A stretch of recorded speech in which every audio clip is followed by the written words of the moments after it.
A reading from Psalm 23. The Lord is my shepherd. I lack nothing. He makes me lie down in green pastures. He leads me beside still waters. He refreshes my soul. He guides me along the right paths for his name's sake. Even though I walk through the valley of the shadow of death, I will fear no evil, for you are with me. Your rod, your staff, they comfort me.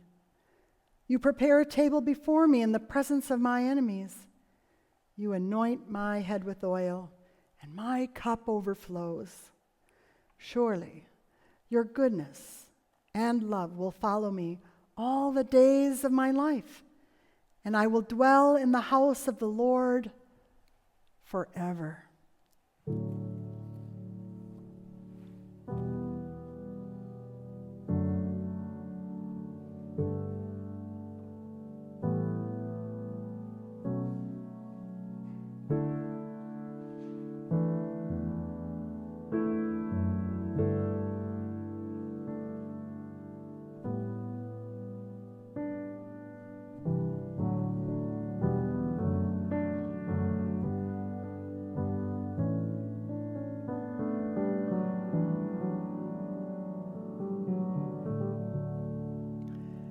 David Abram, writer and ecologist, writes, "Is it possible to grow a worthy cosmology by attending closely to our encounters with other creatures and with the elemental textures and contours of our locale?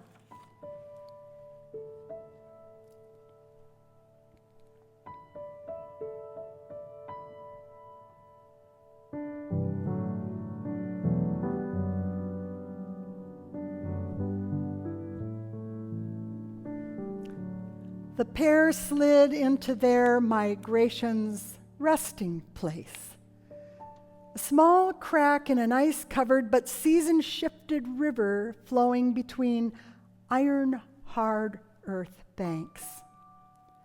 This is what nature has provided in March. Regal trumpeter swans who have committed to this spot through their multi-generational lines have claimed this as their resting place before moving on to the preferred nesting places. Pure white grace arrives into our muddy and messy lives just when we need it, and them the most. Who would know if the swan pair carry complaints of the bitter cold and this resting place's lack of summer splendor? Their bodies, a full 5-foot length with a wingspan of 7 feet, show no signs of discomfort. Betraying the swan's slow, nearly imperceptible glide are their rapidly pedaling webbed feet beneath these massive bodies whose propulsion leave behind only the small, smooth currents their majestic bodies leave in their wake. They pass chattering, scuttering ducks without a care. The mallards en masse duck and dash. These river companions' movements seem grossly exaggerated when compared with the swans. The swan's elegant advancement creates smooth lines of slowly trailing ruddy brown rivulets, which act as a perfect counterbalance. Newton's law is visually revealed. When observed as meditation, they can inform the spirit too. For where there's one force, there will be an equal opposing force in the opposite direction. And in the case of the swans, the two forces are concurrent. The elegant movement onward and the river's churn behind.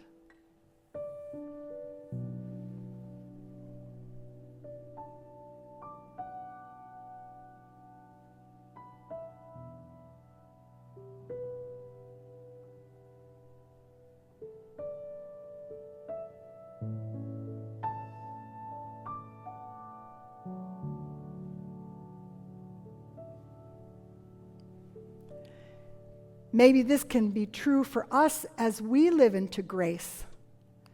Grace resides and remains after struggle, and the churning is left behind us. For us, as we witness and receive the swan's presence in the waters of life, who would know of the life-limiting challenges nature has thrown at them on their journey here? They survived. Who would think they know of the threats lurking in their resting places' banks? Coyotes, fox, meteorological events, and whatever destructive act we might have committed to the river in their absence.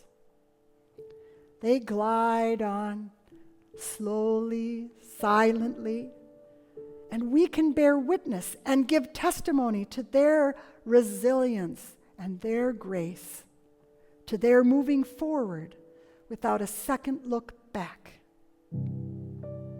Their movement in a river emits what our souls can only receive as grace.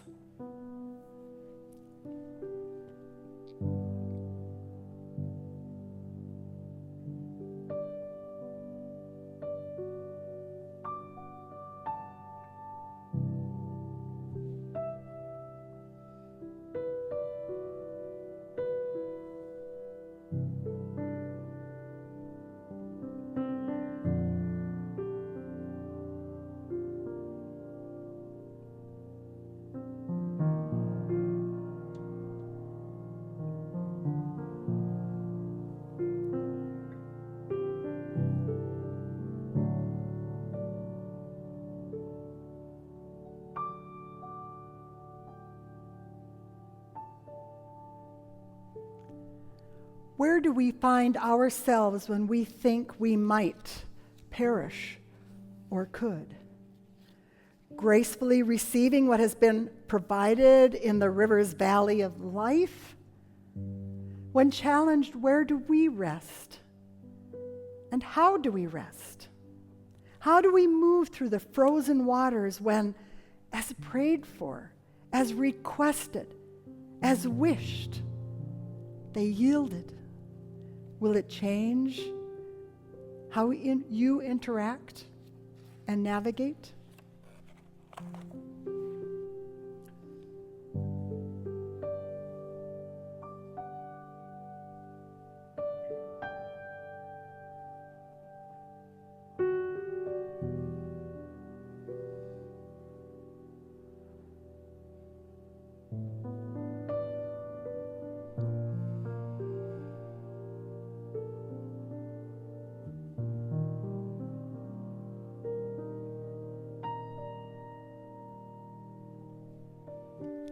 Sometimes icy and nearly frozen memories of difficult relational seasons block us from proceeding between these thawing banks.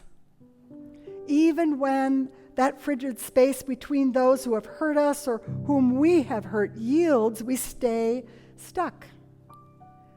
We think we cannot move forward, let alone proceed with embodied grace. Can we take a lesson from the swans? This is a temporary time and a resting place only, but filled with potential.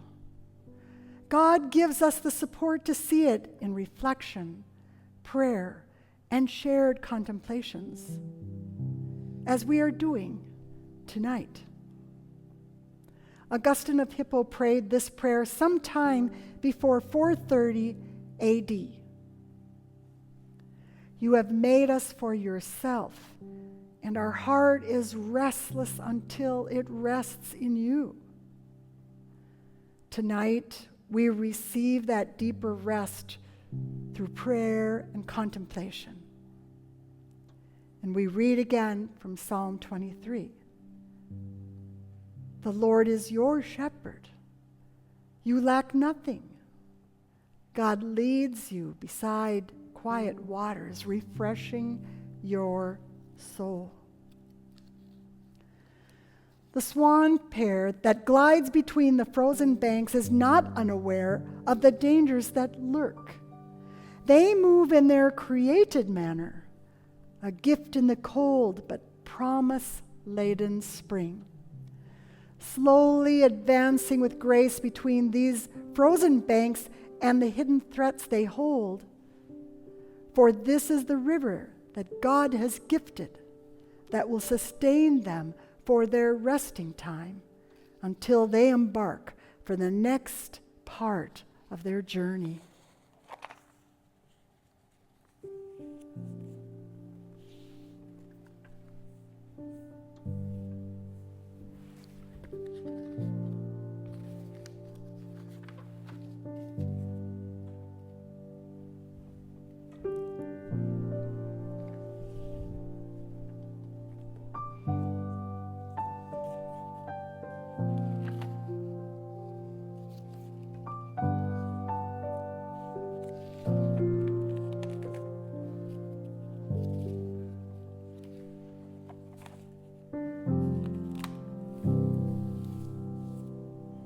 Amen.